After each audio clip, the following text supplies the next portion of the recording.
Salam Indonesia, salam Nusantara dari Sabang sampai Merauke, dari Miangas sampai Pulau Rote. Mantalah iman kita, mantalah kasih kita, mantalah pengharapan kita. Tentunya dalam Yesus Kristus menjadi Tuhan dan Juru Selamat kita dan Juru Selamat dunia.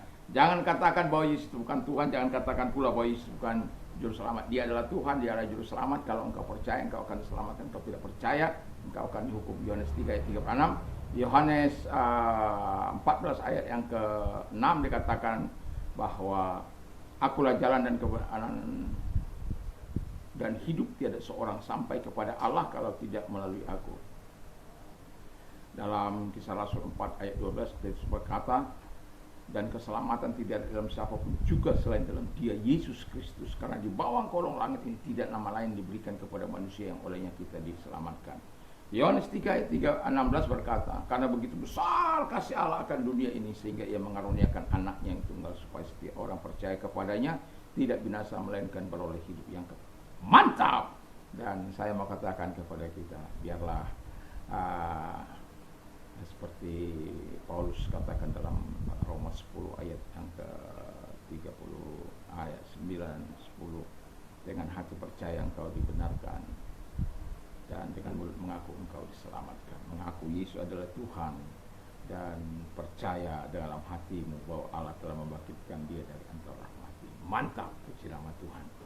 Dan kita juga akan berdoa sebelum mendengarkan firman Allah. Doa dan harapan saya, kiranya kekuatan Tuhan, kekuatan firman, kekuatan Roh Kudus, kekuatan iman dan kekuatan doa menyertai kita, dan kita tetap bisa beraktivitas di pagi ini dengan kekuatan yang dari Tuhan. Mari kita berdoa. Terima kasih Tuhan, biarlah kami terus berharap dengan kekuatan Tuhan, berharap dengan kebenaran yang Tuhan anugerahkan, dan kami melakoninya dengan baik Bapa di surga, dengan pertolongan dan bantuan Tuhan dan Yesus. Terima kasih Roh Kudus, terima kasih Bapa, terima kasih Yesus, dalam nama sekali roh. Haleluya, amin.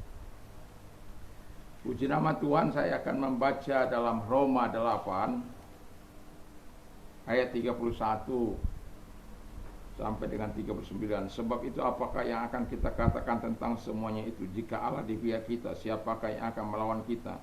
Dia yang tidak menyayangkan anaknya sendiri, tapi menyerahkannya bagi kita semua. Bagaimana mungkin Ia tidak mengaruniakan segala sesuatu kepada kita bersama-sama dengan Dia? Haleluya.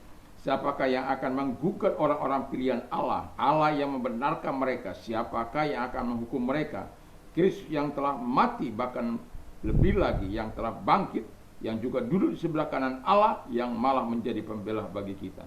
Siapa yang akan memisahkan kita dari kasih Kristus? Penindasan atau kesesakan atau penganiayaan atau ketelanjangan atau bahaya atau pedang? Seperti ada tertulis, oleh karena engkau kami bahaya dalam maut sepanjang hari, kami telah dianggap sebagai domba-domba sembelihan. Wow. Tetapi dalam semuanya itu kita lebih daripada orang-orang yang menang oleh Dia yang telah mengasihani kita. Sebab itu aku yakin bahwa baik maut maupun hidup, baik malaikat-malaikat maupun pemerintah-pemerintah, baik yang sekarang maupun yang akan datang, atau kuasa-kuasa yang baik di atas maupun di bawah, ataupun suatu makhluk lain, tidak akan dapat memisahkan kita dari kasih Allah yang ada dalam Kristus Tuhan kita. Haleluya. Tema kita adalah Allah yang membenarkan kita. Haleluya. Bisa Anda bayangkan bagaimana kalau Allah yang membenarkan Anda? Dan Alkitab menuliskan dengan gamblang bagaimana Allah membenarkan kita. Alkitab menuliskan dengan jelas bagaimana orang-orang yang dibenarkan Allah itu. Tema kita adalah Allah yang membenarkan kita. Jadi bukan kita membenarkan diri kita, tapi Allah yang membenarkan diri. Kalau Allah yang membenarkan diri kita, Alkitab mengatakan, kalau Allah yang membenarkan kita, maka tidak akan ada yang menghukum kita. Haleluya. Kenapa? Alkitab katakan semua manusia telah berdosa dan telah kehilangan kemuliaan Allah. Kenapa tidak dihukum? Ya harusnya kan dihukum. Tetapi Alkitab katakan tidak akan ada yang menghukum kita. Karena Roma 8 ayat 11, Kita memang akan menjalaninya, tetapi penghukuman tidak akan pernah kita nikmati, sebab ada yang telah membebaskan kita, yaitu Yesus Kristus. Karena Allah sudah membenarkan kita. Kalau betul-betul kita hidup sesuai dengan kehendaknya, perintahnya, kasihnya, saya yakin dan percaya setan tidak akan dapat mendakwa kita. Yang mendakwa itu kan setan. Itu teman saya loh. Itu teman saya di tempat-tempat ini. Di pub. Dia minum manis. Sama saya itu. Dia kan sudah beristri. Tapi dia pegang-pegang istri-istri. Setan. Anda mungkin belum pernah bagaimana setan mengungkapkan perbuatan seseorang di depan Anda. Tapi saya sudah. Bagaimana setan mempermalukan dia begitu luar biasa. Karena ada orang kerasukan dan dia mencoba untuk mengusir. Dia pikir hanya sekedar mengusir. Dia tidak tahu bagaimana orang yang harus hidup bersama dengan Tuhan. Yesus tidak pernah takut dengan kegantenganmu. Yesus tidak pernah takut dengan kecakapanmu. Yesus tidak takut dengan kemampuan dan ilmumu dan jabatanmu. Yesus setan nggak pernah takut dengan jabatanmu itu, enggak. Tapi kalau ada Yesus dalam hatimu, itu dia yang ditakuti. Kau hidup dalam kekudusannya, kau hidup dalam kebenarannya, engkau hidup dalam anugerahnya, sudah cukup. Dan ketika dia mengungkapkan semuanya, itu menjadi pukulan telak bagi dia, langsung pulang. Yang mau saya katakan, kita tidak akan pernah, tak akan ada yang menghukum kita, karena Tuhan akan membebaskan kita dari segala hukuman, segala akibat dosa yang telah kita perbuat, karena Yesus sudah mati bagi kita karena dosa dan pelanggaran-pelanggaran kita. Seharusnya kita yang ada di kayu salib, tapi Tuhan menggantikannya, Yesus menggantikannya. Dan kalau Allah yang membenarkan kita, maka Yesus Kristus menjadi pembela kita. Jadi dari pembacaan tadi kita menarik kesimpulan bahwa Yesus menjadi pembela kita, pengacara kita. Tidak akan ada yang mampu mengalahkan dia. Karena apa? Dia sudah melakukannya ketika dia mati, ketika kita masih berdosa, ketika kita masih tinggal dalam dunia kejahatan, masih melakukan apa yang tidak berkenan, tapi dia sudah mati untuk segala pelanggaran dan dosa-dosa kita. Dan itu sebabnya dia mengatakan kepada kita, kalau nanti dalam pengadilan dakwaan setan itu datang kepada kita, maka aku sebagai pembelanya, aku sudah mati bagi dia. Aku yang menggantikan dia. Setan tidak akan dapat berbuat apa-apa. Setan marah ya kepada Allah karena dia tidak dapat berbuat apa-apa kepada setan, Yesus, Roh Kudus. Dia nggak bisa berbuat apa-apa. Dia tetap kalah saja.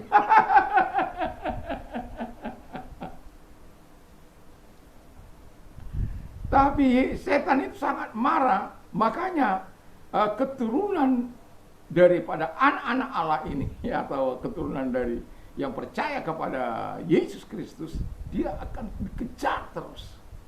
Itu sebabnya kita sebagai orang harus tetap waspada, kata firman Allah, berdoa dan berjaga-jagalah supaya kamu jangan jatuh dalam pencobaan. Roh memang penurut, tapi daging itu lemah. Setan mencoba melemahkan kita. Makanya kita harus datang berdoa sungguh-sungguh kepada Tuhan, supaya setan kalau dia datang, lawan dia dengan iman yang teguh. Dan ketahuilah, Allah sudah membenarkan kita, dan kita tidak akan pernah dihukum, dan pengacara kita adalah Allah, Yesus sendiri. Dan ketiga, kalau Allah yang membenarkan kita, tidak akan ada yang dapat memisahkan kita dengan kasih Kristus. Jadi kalau Allah yang dikatakan ketelanjangan, pedang, ya, kelaparan, penyiksaan, penganiayaan yang seperti dialami para murid-murid, para rasul yang begitu luar biasa, orang-orang percaya pada waktu itu di masa pemerintahan Kaisar Romawi.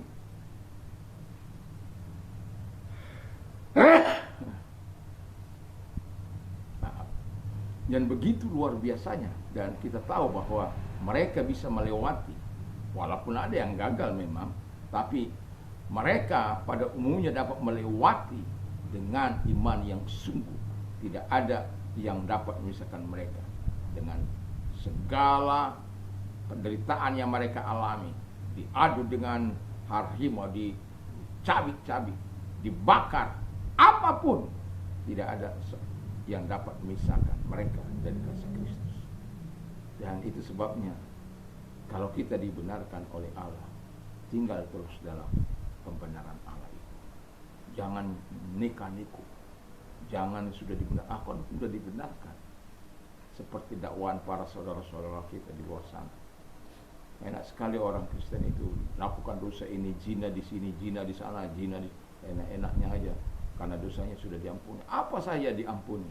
Ya memang apa saja diampuni oleh Yesus. Tapi bukan karena kita mendapatkan kasih karunia yang berlimpah-limpah lalu kita hidup dengan dosa. Justru karena pengampunan Allah yang berlimpah-limpah itu membuat kita hormat kepada yang sudah menyelamatkan kita. Bukan dengan pola pikir yang mereka miliki. Dan karena apa? Kita dianugerahkan Roh Kudus untuk hidup dalam kekudusannya. Kita dianugerahkan firman. Kita diberikan Yesus, tinggallah dalam aku dalam engkau. Wah, aku dalam engkau dalam aku. Wow, mantap itu. Ya. Baca itu dalam Yohanes 15 itu. Jadi nggak ada yang kita dapat banggakan dalam hidup ini. Tapi jelas bahwa segala kuasa di dunia ini tidak akan dapat memisahkan kita. Bahkan kuasa kegelapan, kuasa setan, kuasa iblis yang tampak maupun yang tidak tampak, sudah nggak ada yang dapat memisahkan kita dengan kasih Kristus. Dan itu sebabnya perlu kita terus setia kepada Dia. Dan yang keempat dari pembacaan ini di ayat 31-nya saya berkata, Allah akan selalu di pihak kita. Haleluya. Kalau Allah di pihak kita, siapa yang menjadi lawan kita? Tidak ada. Tetapi bagaimana supaya Allah terus ada di pihak kita? Mari kita terus percaya kepada Dia, percaya kepada Roh Kudus. Dalam Yohanes 14 dikatakan, percayalah kepada Allah, percayalah kepada Yesus Kristus, ya. Karena Alkitab yang kita miliki itu sudah mengatakan demikian. Saya bacakan saja.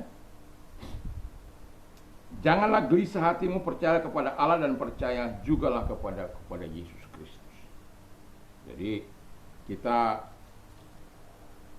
Tuhan sediakan tempat.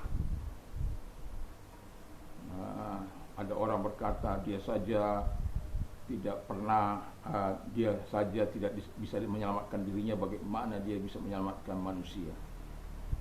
Tuhan mati, mau menyelamatkan manusia mati, bagaimana?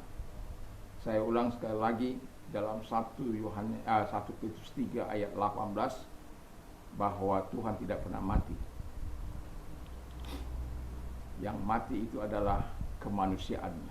Dalam 1 Petrus 3 ayat 18. Jadi dibaca itu 1 Petrus 3 ayat 18. Dalam kemanusiaannya dia mati, dalam ketuhanannya dia tidak pernah mati, dan kapanpun dia tidak akan pernah mati. Dia abadi, dia kekal. Cuma dalam kemanusiaan yang dipakainya sebagai manusia dia mati. Nah, jadi kalau Allah di pihak kita, tidak ada yang bisa melawan kita. Jadi tetaplah tinggal dalam anugerah Allah, tetaplah tinggal di dalam pembenaran Allah, sehingga pembenaran Allah ini akan menolong kita terus dalam kasih-Nya, dalam kebaikan-Nya. Dan ketika kita terus hidup dalam pembenaran Allah ini, ingat, tidak ada satu kuasa pun yang dapat menghampiri engkau. Dan selalu ada kemenangan dan selalu ada pertolongan. Kita berjalan daripada kemenangan yang satu kepada kemenangan yang lain. Alkitab katakan kita lebih daripada pemenang. Karena apa? Allah yang membenarkan kita. Tuhan Yesus memberkati. Mari kita berdoa. Terima kasih Tuhan, kami yakin Allah yang membenarkan kami dan kami sambut itu dengan sukacita yang luar biasa. Dan kami percaya dan kami mau hidup dalam pembenaran Allah. Dan kami juga berdoa kepada mereka yang sakit, kalau engkau sedang sakit, angkat kedua belah tanganmu, mari kita berdoa percaya Tuhan hadir, mampu hadir menolong engkau. Dalam nama Yesus segala sakit penyakit yang mereka miliki, aku perintahkan. Dalam nama Yesus segala sakit penyakit yang mereka derita, keluar! Dan oleh bilur Yesus engkau sembuh, oleh kuasanya engkau sembuh, oleh zaman Tuhan engkau sembuh. Dalam nama Yesus Kristus. Terima kasih, kami sungguh bersyukur, kami berterima kasih buat pertolonganmu, buat kebaikanmu. Kalau engkau sedang mengalami masalah dalam hidupmu, angkat kedua belah tanganmu, serahkan diri kepada Tuhan dan bertekun dalam doa. Mari kita berdoa. Tuhan, lihat tangan-tangan yang diangkat kepadamu. Kami tetap yakin dan percaya pertolongan pasti datang bagi setiap orang yang mengasihi, mencintai engkau dalam nama Yesus. Dan apapun persoalan mereka, engkau selalu ada jalan keluar yang engkau sediakan bagi kami. Di dalam nama Yesus, terima kasih buat pertolongan kebaikan yang kau berikan kepada kami semuanya. Kami bersyukur dan kami berdoa dalam nama Yesus. Amin. Dan kiranya Tuhan Yesus memberkati kita. Selamat pagi bagi kita semuanya. Dan biarlah kita terus berjalan dalam kehendak Allah. Mantap, mantap, mantap!